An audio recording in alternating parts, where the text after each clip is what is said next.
on a le plaisir d'être avec le Rav Guy Alalouf. Bonsoir et merci. Vous êtes rabbin, vous êtes chef de communauté et vous êtes très suivi en ce moment, notamment sur les réseaux sociaux, notamment pour apporter un éclairage régulier sur l'actualité via le prisme de la Torah. Vous connaissez très bien le christianisme. D'abord, si on vous demandait de choisir, vous, 2 ou 3 points fondamentaux ou des fractures idéologiques qui rendent les visions du monde juif et chrétienne incompatibles, ce seraient lesquels pour vous ?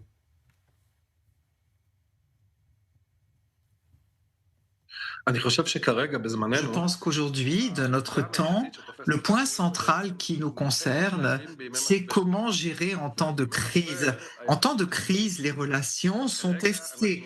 Aujourd'hui, face à l'Église catholique, nous échouons dans les relations parce que les grandes dissensions se révèlent. L'Église catholique ne reconnaît pas l'État d'Israël comme une réalité théologique acceptable avec laquelle on pourrait vivre.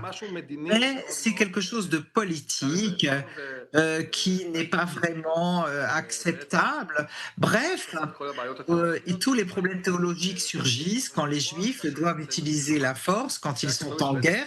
L'Église catholique est la première qui s'y oppose et nous accuse aussi de génocide. Souvenez-vous que le pape François, le précédent pape, est le premier à avoir utilisé le mot génocide dans le dialogue international à propos d'Israël. Et les écarts théologiques sur la guerre sont extrêmement forts ces jours-ci. Effectivement, on l'a vu à l'occasion de cette visite du pape, encore une fois, qui a condamné, en tout cas qui a sous-entendu qu'Israël attaquait le Liban, en l'occurrence ce serait le Hezbollah. Alors l'alliance d'aujourd'hui entre les courants nationalistes en Israël et les courants évangéliques aux États-Unis qui influencent directement, on le sait bien, Donald Trump et sa politique vis-à-vis d'Israël, comment vous la percevez cette alliance ? Est-ce qu'elle est si évidente, si naturelle pour vous ?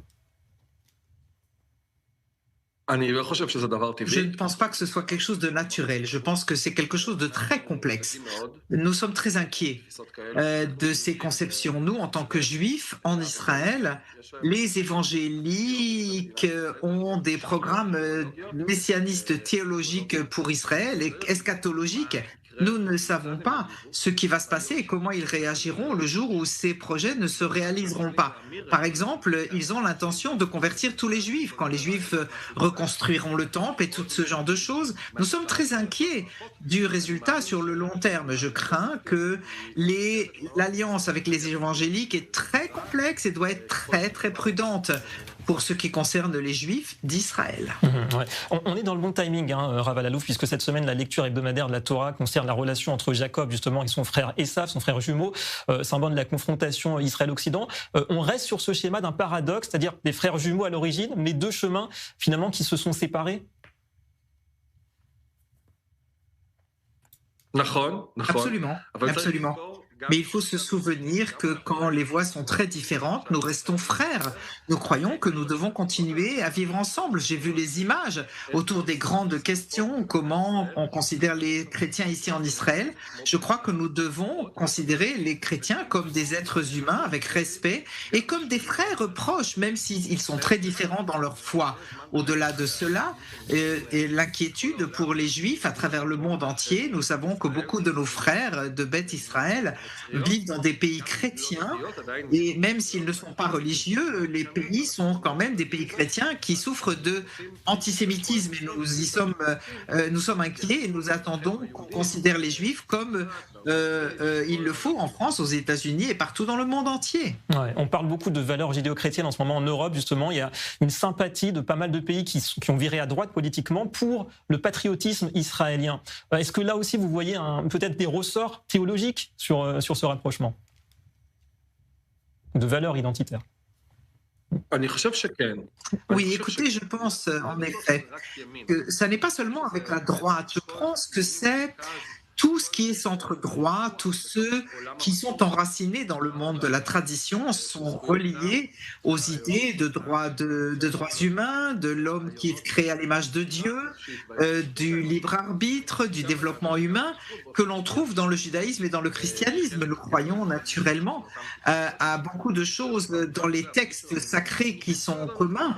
Et tout cela, tant qu'on respecte les limites les uns des autres, en tant que juifs, nous devons comprendre que nous n'attendons sont pas des chrétiens de croire ce en quoi nous croyons.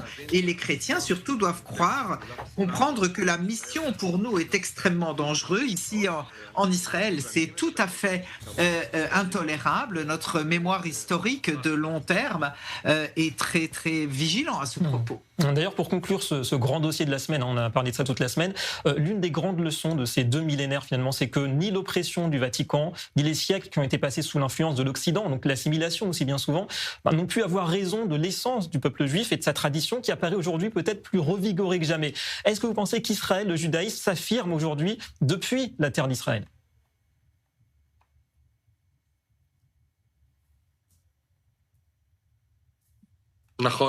Absolument. Je pense que c'est une des grandes difficultés pour les chrétiens.